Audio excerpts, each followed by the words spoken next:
Mana bunga qaraysiz birinchi. Bu yer bilan bu yer masofasi qancha bo'lishi kerak?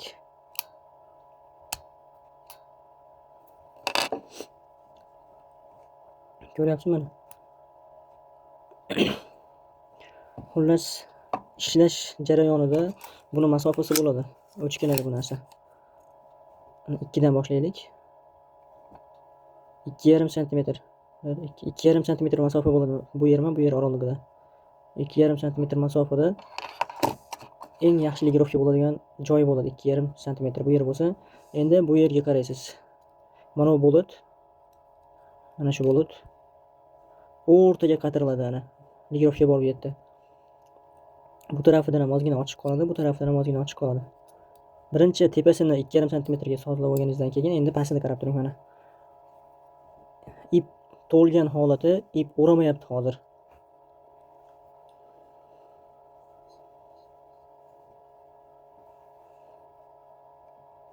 Mana ko'ryapsizmi? Mana shu tirnoq deydi, mana bu tirnoq. Mana shu kemti joy turibdi. Shu kemti joyga plotniy tushadi. Ip o'ramaydigan holatda, mana ip to'lgan vaqti, hozir ip to'lgan vaqt. Mana plotniy mana shu joyga tushadi. Endi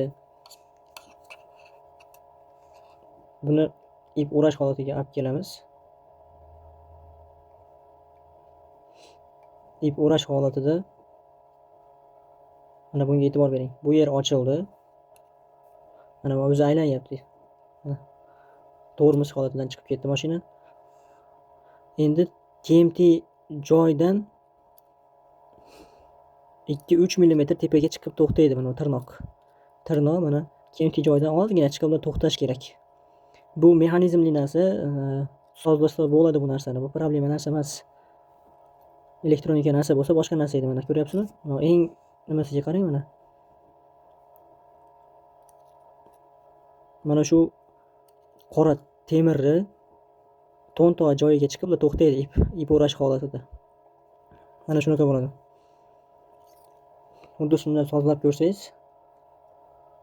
oson bo'ladi. Endi mana ip o'rash holatidan chiqib ketyapti. To'lish vaqtida mana otyapti o'zi. Chiqarib yuboryapti. Mana shu joydan sozlaysiz siz. Mana shu joydan sozlaysiz.